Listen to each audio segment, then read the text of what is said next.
morning and welcome back. It has been about 3 weeks since my last confession. Today's Monday and my husband has the day off work today, so he and my daughter are out and about. They both went to the woods to take a nice long walk and to do some foraging and maybe check out some mushrooms. And I thought since the house was quiet, I would go ahead and stay home and film a podcast episode. I have quite a lot to share today. Come here. Oh, I didn't think she was ever gonna come out. This is Ren. She is not quite as calm as my other kitty Burger, so I'm actually kind of surprised she even came up. She's a dilute tortie, and dilute torties have a very special temperament. They can be kind of skittish, and she's friendly, but she's friendly in a special way. We have some scrub jays out on the roof of the neighboring house, and she's very curious about them, so that's what she's doing. So yeah, the last 3 weeks have been pretty crazy. Daylight savings happened. I actually really like this time of year. I like how dark it gets. I like making my home really cozy. I like rain, I like wind, I like snow, I like thunder and lightning. I like it all. But there are pros and cons to every season, and not getting outside as often is taking a bit of its toll on me already. So I'm just trying to practice a lot of self-care right now. Bye. Lots of baths, lots of reading, lots of journaling, lots of lavender essential oil, and definitely lots of knitting and movie watching. That's pretty much all I've been up to. I watched all of Stranger Things and I loved it. I've started watching The Hobbit. Yesterday I found out that they had The Land Before Time, the original, on Netflix, and I turned it on and like almost immediately got like emotional because that was the very first movie that I ever went and saw in the theater with my parents, and the artwork, the music, the actors doing all the voices, it's just, I found myself getting like completely blubbery and emotional. So my husband was like, "Are you okay?" So yeah, that's pretty much just what we've been up to, just trying to kind of keep our heads above water and adjust to the changes. And I really don't have a favorite season. I try really, really hard to embrace them all. And so that's what I'm doing. I'm trying to embrace it and kind of just enjoy it. Before we get into finished objects, I did really quickly want to address a couple of questions that I've been getting from a lot of people since the last episode. The first question is in regards to the music that I play in the podcast. My husband actually is a musician. It's a big hobby of his. He plays all kinds of instruments, and he really enjoys sort of synthesizing music on his phone. He has a couple apps he uses. And so, for instance, for the last episode, I said, could you make some music that is Halloweenish with like a Harry Potter vibe? And I think he did a really, really good job coming up with something for that. It's just a lot of fun having him on board. He likes that he gets to like create for a purpose. So maybe at some point I'll have him come on and talk about the things he's been working on, because he's trying to learn how to knit, and maybe talk about the music, and I don't know, maybe just come say hi. So, and then the second question that I was getting was in regards to some candles that I posted about in my Instagram stories last week. People were asking me all different kinds of questions about it, and a couple of people even asked if I would talk about it in my podcast. So I decided that would be really fun to do, and I think I will definitely insert something about it at the end of this episode. So for anyone who's interested and wants to stick around and see that, I will be talking about that today. So let's get on with it.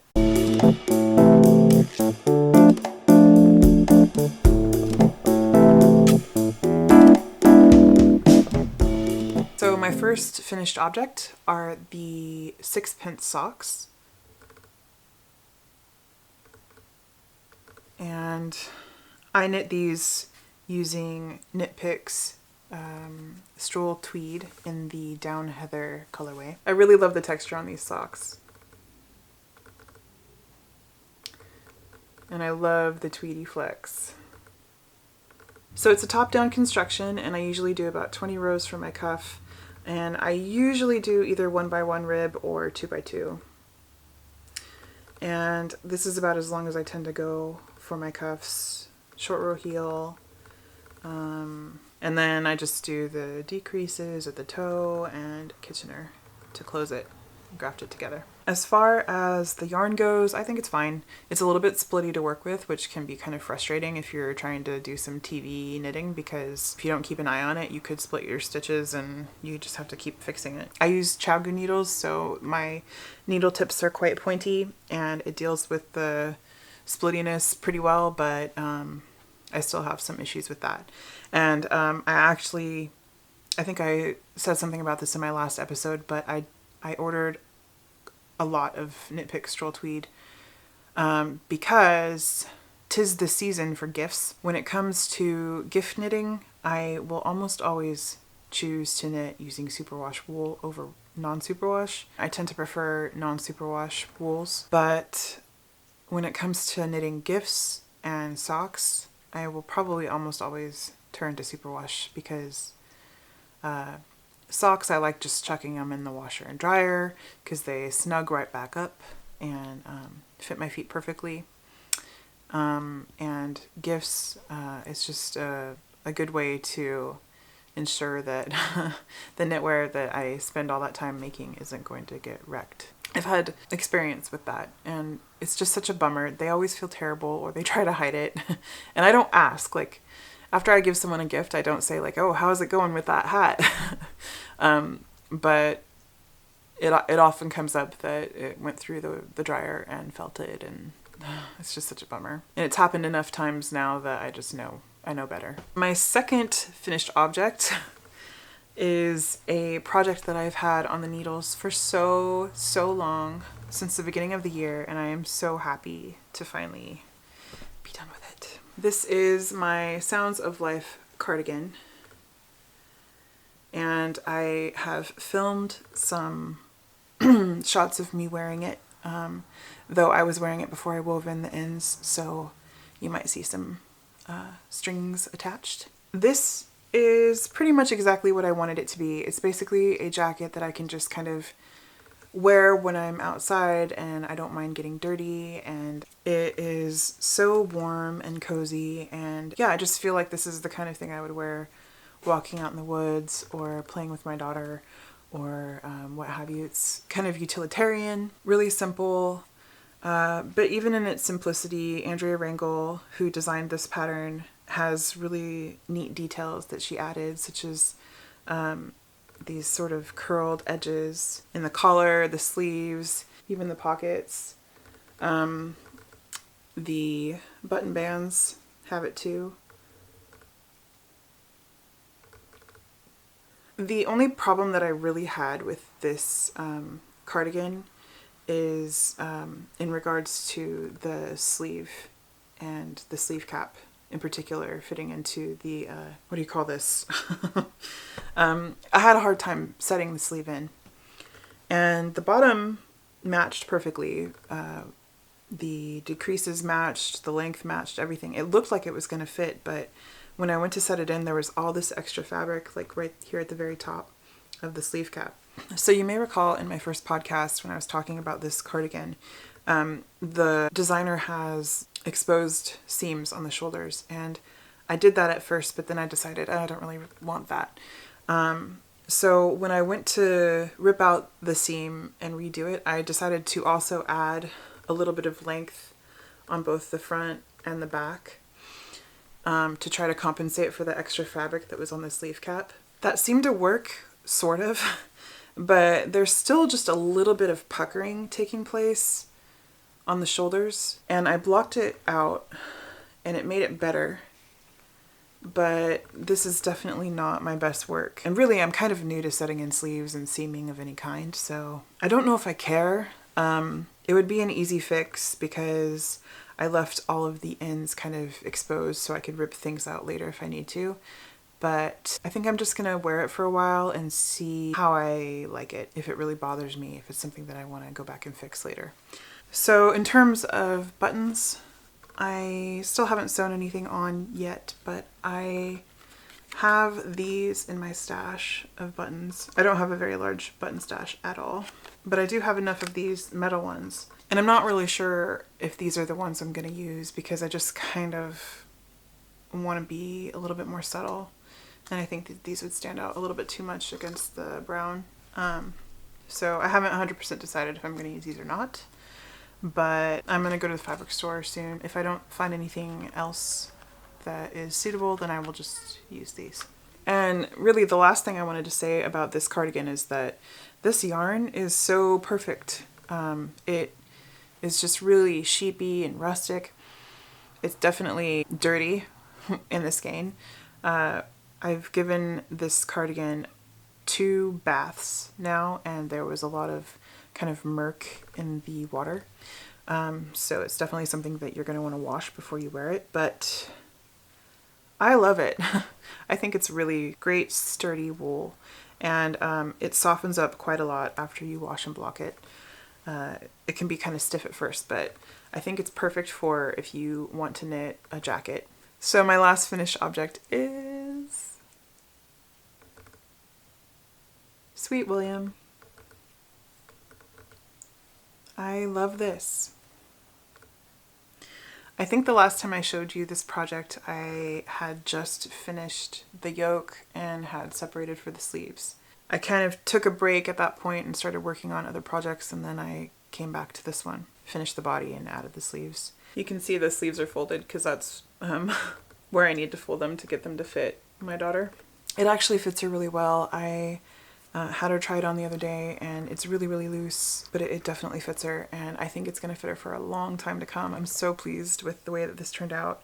Yes, the color work could be better. We kind of talked about this last time, but I think it's one of my favorite knits so far that I've ever done. The neck has a button enclosure.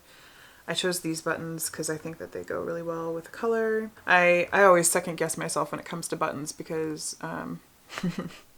I tend to kind of choose the wrong ones, and I may at some point decide that I want something a little bit more subtle, but I kind of like these because they're wooden.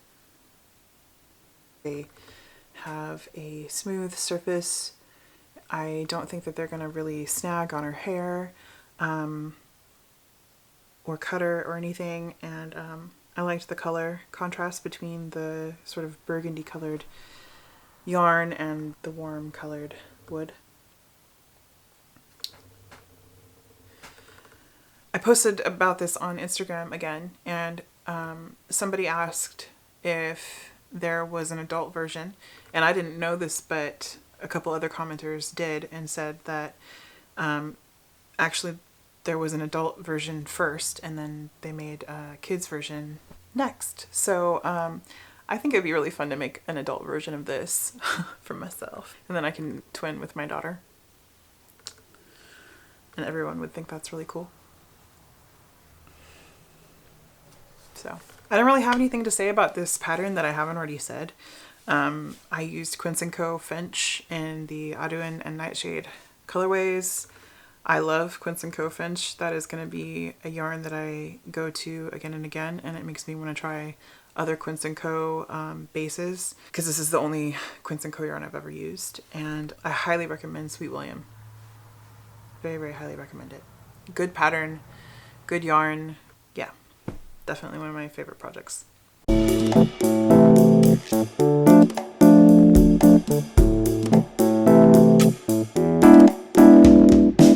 So about a week ago, I got a text message from a friend who said that she was having some issues with her feet, like frostbite issues and chilblain and all this stuff. I think the lows have only been high 30s, low 40s, and so if she's having these issues already, then I can't even imagine how bad it's going to be in the winter, like when it gets really, really cold. So she asked me if I would make her some socks, and I was like, of course I'll make you some socks. So this is a sock for my friend. It is the Blueberry Waffle pattern, and that pattern calls for DK weight yarn, but I'm using 2 balls of Knit Picks Stroll Tweed held together. And this is the Flagstone Heather colorway, which is just this really kind of bluish gray color. So I think that the 2 strands held together makes more of a sport weight yarn. So to compensate, I'm using a smaller needle size, and I didn't do a gauge swatch or anything, so I'll probably have to check that at some point. But I could very easily finish this, but I want to try it on her foot first before I do. I just want to make sure that they fit. And after I'm done making her this pair of socks, I'm going to make her a pair that is just with fingering weight, because even though you can probably wear these under boots and shoes, it's probably not as comfortable. And I am curious to see how her feet respond to just a thinner sock made of wool. I really like this pattern. Again, I'm all about textures right now. It's a free pattern, it's very memorizable, really good just TV knitting, really. I think I'll probably make a pair for myself once I'm done with making her socks. So my battery died. It's 2 hours later. Had lunch. Hair's poofier because it's dry. You know the drill. Happens every time. I really, really need to get a new battery. Anyway, my second work in progress is a gift from my dad. His birthday is in early December, so Dad, if you're watching, turn around or close your eyes or turn it off, or I'll give you a minute. So my dad's birthday is in December, and he's bald, so I always feel like I want to make him hats for his birthday, because I just want him to have a warm, cozy head. And last year I made him a hat from a pattern called the Boy Hat, and I feel like it turned out really well. I made him one that was color blocked. Part of it was made from superwash wool, but then the other part was made from regular wool, and I feel like that was kind of a mistake. I think it would be best if he can just have something made of 100% superwash, so he can just chuck it in the washer and dryer and not have to worry about it. So, and I've seen him wear that hat several times. This year I am changing it up a little bit. I'm gonna make him a new hat. It's called the Ribbed Watch Cap and Beanie by Church Mouse Tees and Yarn. And here's a photo.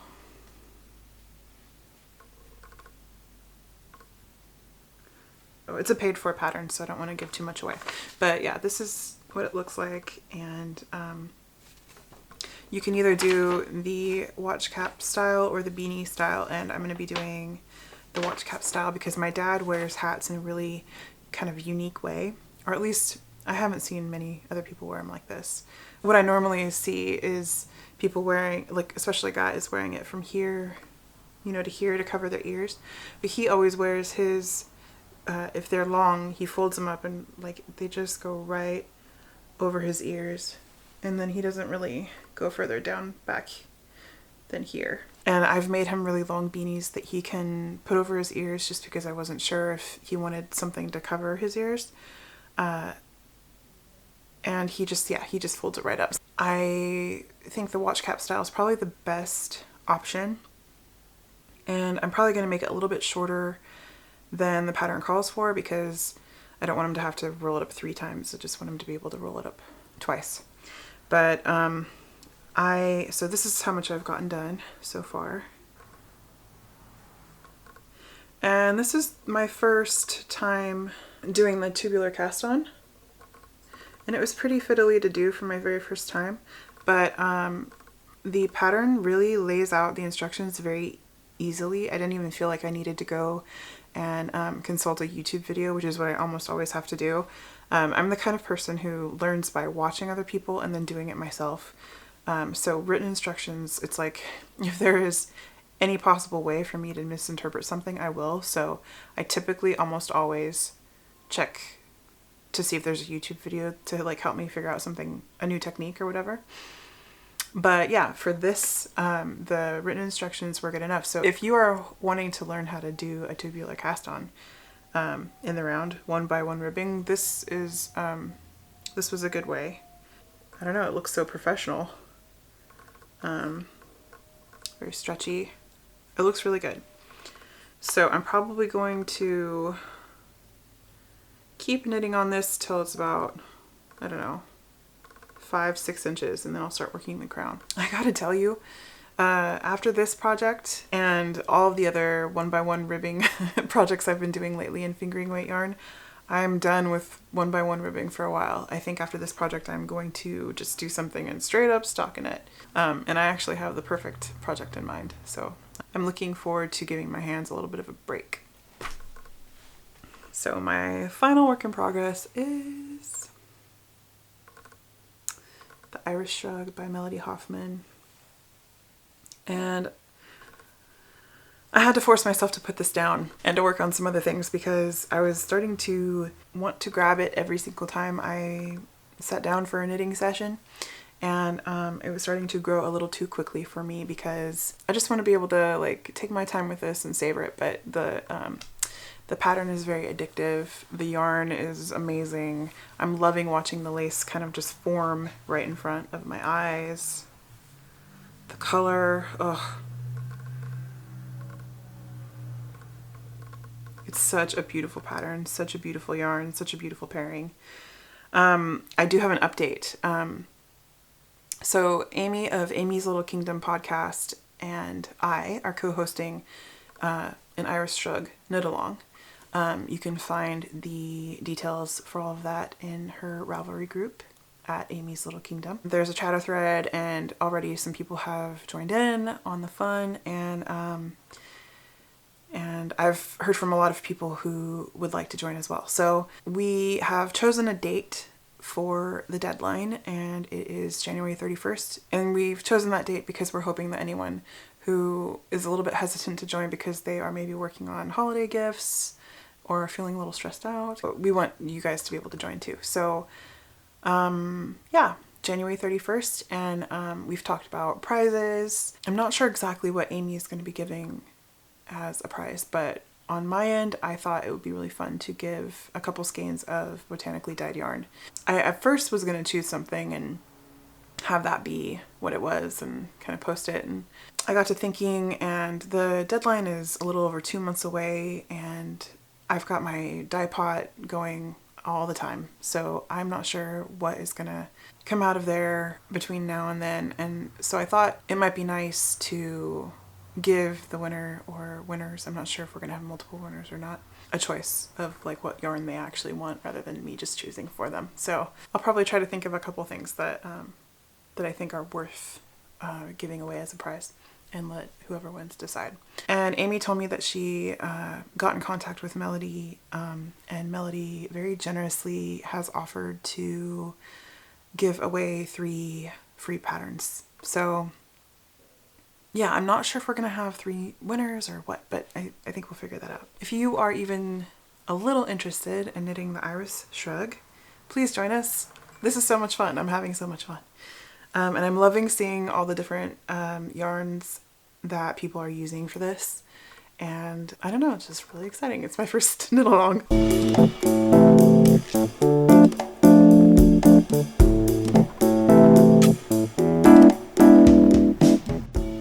Hey. The last time that I spoke to you, I had some marigolds in the dye pot. It was the last harvest of the season from my plants. They were on their way out. So I dyed 2 skeins of Aran Weight New Merino in the marigolds. These are they. It was my first time dyeing a yarn since I had gone on vacation, and I totally forgot that you're not supposed to like take yarn that's warm and put it directly in cold water or vice versa. So these got a little bit felted in the skein, and I had to put them on my Yarn Swift and kind of reskein them, even though I don't really have the tools for that. I think that they're usable, but the yarn is definitely a little bit felted. But at least it's not all sticking to itself anymore, so that's good. This one is just marigold, and just because I was curious about what would happen, I dunked this second skein into a bath that was made using birch. And I only dunked half of it, and it's got just the most subtle hint of that birch at the very end. You can see the difference here if I show you.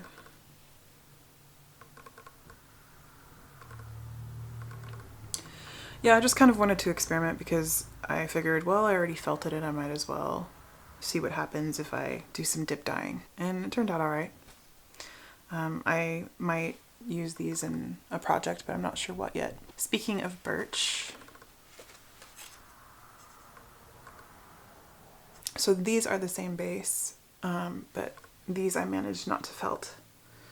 And I think they turned out pretty good. I dunked this skein in first, and then I put this one in second, like a day apart.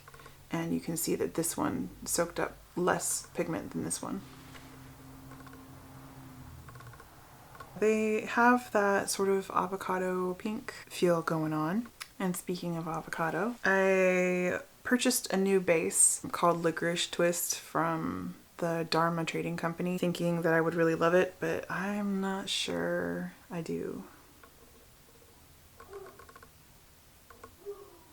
I made a dye bath using avocado peels, which I heard if you separate the peels from the pits, the peels will produce a brighter pink than the pits will. And from my experience, that is true. Because I wish I had taken a photo or a video or something to show you what it looked like before I toned it down, but this was very, very bright pink. So what I ended up doing was I had a dye bath going at the same time using walnuts, and I just poured some of that into the avocado bath because I wanted to tone down that pink. It was just a little too crazy for me. I like pinks, but I don't like in-your-face pinks. So this is avocado peel plus walnut, and it made kind of a orangey light tan color. And yeah, again, I'm not really sure what I think about that Licorice Twist. There's one ply that goes through that absorbs the dye differently than the rest of it, and the description said it would give it like a tweedy effect. I don't know. Maybe I'll like it once I've knit it into something. I mean, I have a lot of this too, so I'm gonna have to use it up. Speaking of walnuts, I had this going on the stove at the same time as the avocado peel. And I stuck in one skein of superwash wool. This is a sock yarn, so I think it's 75% superwash merino, 10% nylon, and 5% neps or something like that. And then I also, at the same time, added this skein of 100% non-superwash wool. And once again, I am amazed at how differently the two fibers take the wool. I love this color of brown. It is so pretty. I've always been a big fan of browns. Browns have been my preference when it comes to neutrals. I like grays too, but I typically prefer browns, so I'm not sure why. I think brown has a bad rap. I think it can be a lot more beautiful than people give it credit for. So last weekend, my husband and my daughter were out in the woods, and I had them forge some pine needles for me so I could make a dye bath from that. And I had heard that you can get green from pine needles, and I didn't believe it, but I thought it would be worth a try. So I made a dye bath and I put in some organic merino, and this is the color that I got. It almost looked like it wanted to go green, and I'm a little bit concerned because the inside of my pots are stained red from madder, and I've done everything I can to get rid of the madder stain. I have scrubbed and scrubbed and scrubbed with soap, hot water, and a scouring brush, and I've also boiled soapy water, and that madder root stain is not going anywhere. So I'm a little bit concerned that the pigment from the stain is leaching out onto my colors, and I'm wondering if this wouldn't have gone green if it hadn't been for that. Which reminds me that I forgot to mention in the last episode that I do use aluminum pots for my dye baths, which is something that I learned when I read Botanical Color at Your Fingertips by Rebecca Desnos. She talked about how she uses aluminum pots because she dyes using a very low and slow method, and it kind of leaches some of the metals into the dye bath. And I thought that was a great idea. And since I only do botanically dyeing as of yet, I decided to follow suit. So I got 2 aluminum pots, and I, for the most part, do the low and slow method as well. I imagine that there are some metals from the pot leaching into the bath, and as a result, mordanting the fiber. So yeah, thank you so much for whoever it was that reminded me about that, because I totally forgot. But yeah, I use the aluminum pots on purpose. I want to, at some point, get some stainless steel pots and do some comparisons. But for now, I'm very happy with my aluminum pots, other than this matter stain issue. So yeah. Speaking of matter, these are dyed with it. It's that same tweed sock base, and I just love that color.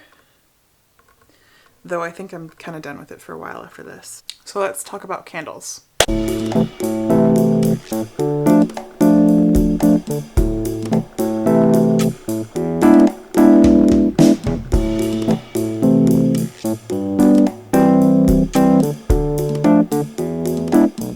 Every year around Thanksgiving and Christmas time, I make a big batch of these candles, and I'll give them away as gifts. I'll keep several of them for myself.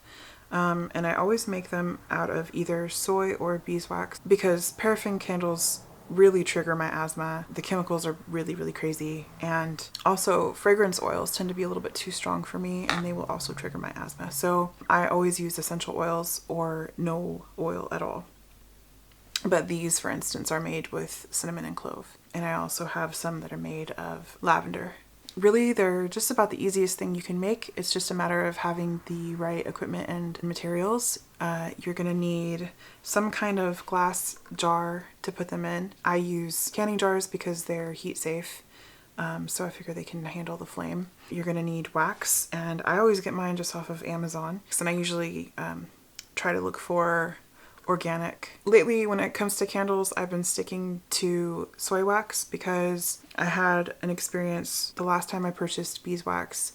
I got pellets, and they had a really off smell. They didn't smell nice and sweet like beeswax normally smells. They smelled chemically, and it was really hard to get that odor out with essential oils. So lately, just to be on the safe side, I've been sticking to soy. But beeswax is actually a really great option if you can find the good stuff, because beeswax, it basically burns clean. There's pretty much no smoke, no scent, and it also releases negative ions into the air, which can help remove toxins. So if you have the option of doing beeswax and you find a good source, I would highly recommend that. Plus, beeswax takes a really long time to melt, which means that they burn slower and last a lot longer than your typical paraffin candle. You're also going to need wicks, and I'm really bad about this because I have no idea what size of wick I should be using. I have some wicks in my stash that I got somewhere, and I just use those. But I'm sure that there is a guide somewhere online that you can Google it and find out what wick would be the best for your vessel and your wax. So I use both large and small wicks, and they both work. So, and I don't feel like the large wicks burn the candles any faster than the small ones, but I haven't done any studies on that, so they both just work. I do know somebody who made candles out of a different kind of wax. I think it was crayon wax, and her wicks were, I think they were small wicks, and it didn't work. So wick size might be an issue if you do beeswax candles, but for soy wax candles, it doesn't really seem to matter, because soy is so soft and it seems like it really wants to melt. Aside from all of that, you're gonna need clothespins to hold wicks up. You're gonna need something to melt the wax in. And they actually have specialized pitchers that you can use that are metal. I don't have one of those. I use a quart-sized measuring glass that has a handle, but I just set it over the handle over the side of the saucepan, and I do like a double broiler, and that works just fine for me. And then as soon as the wax is melted, which can take a while, I stir the wax every now and then with a chopstick to try to kind of break up the clumps that form, because it helps the wax melt a little quicker. Once all of the wax is melted, you can take the wax off the heat and add your essential oils. So when I first started making candles, I would read instructions that would say, pour in 20 drops or 30 drops of your desired essential oil. And the scent wouldn't come through when I would go to burn the candles, and I would be so disappointed. But I finally figured out that you really just need to use a lot more essential oils, and it's worth it. Because if you think about it, you get a bottle of, for instance, lavender essential oil. This is like $10-15. And you know, you're using like half of it per quart. This is, I think, 15 milliliter bottle of essential oil. Yeah, I'd probably use about half, and that goes quite a long way. And especially if you consider how expensive good quality candles are when you go and buy them at the store, it's really not nearly as expensive. Yeah, you just want to make sure you're using a good amount. You know, I would use at least half of this bottle for a quart sized amount of melted wax. So then I stir it up really, really good, and then I take it over to my tray, which has got all of my jars laid out. I get my jars prepared before I ever even start melting the wax. I lay down a newspaper, and I space the jars out, and I hold the wick in place with a clothespin. I've also seen people curl the wick around a chopstick or something like a skewer, which will give you like a curly wick, which is kind of cute. I've also seen people glue down the little tab at the bottom of the wick to keep it in place, which is a great idea. That should all be ready for you, so that by the time your wax has melted and you've added your essential oils and mixed it all in, you can just pour into your jars until each jar is full. This one probably is a little bit over full, but it's fine. I tend to be pretty generous with the amount of wax that I put in each jar. And then you don't want to touch it, you just want to let it sit there and harden until the wax turns white, and then you can kind of move it.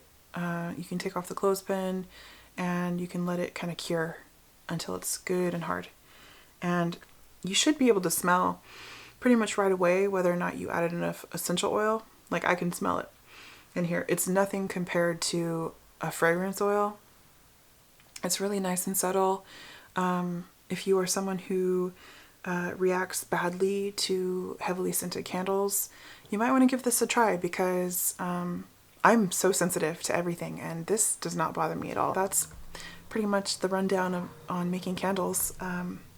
I thought I would include it in this video because I think it's a great holiday gift idea. You still have time to make them before Christmas, so I don't know, I hope you guys enjoyed that. I also wanted to talk about really quickly the other kind of candle that I have in this house all the time, and it's these sheets of beeswax that you can roll up into candles that look like this. It was in a container, so it's a little bit smushed. Yeah, this is a sheet of beeswax. It comes in a package of like 10 sheets or something, and like a rolled up thing of cotton cording for the wick. And it smells so good. It smells like honey. This is also a really great gift idea because you can roll up the entire pack of wax sheets and give them away as like sets of 2 for the holidays. And it's one of those things where the tighter you roll it, the longer it'll take for these to burn. So I try to get them as tight as I possibly can. And another thing that I really love about these candles is that when they burn, they are really drippy. Because a lot of the candles that you get nowadays are dripless, which is kind of lame because I like the drips personally. And it's got just a little bit more character to it. You can see I put these candles in a jar because I like the drips, but I don't want them getting everywhere. You can see how on this one the drips are kind of going down the side. And what I do to get it in the jar, this one came unstuck so I can show you, is I light the candle and then I tilt it until the flame is melting part of it, and it drips into the jar. And while the wax is still wet, you can press the candle down, it presses it down in place, and then the jar catches the drips, which is really cool because then when the candle's done, you can reuse that wax for more candles. So I just thought maybe you guys would be interested in seeing that because, yeah, it's the holidays, and I think we're all kind of looking for gift ideas. So anyway, that's it for me today. Thanksgiving is on Thursday, so I am going to be spending some time with my family and just trying to take it easy and do a lot of knitting. And yeah, I hope you guys have a really wonderful week, and I'll see you next time. Bye.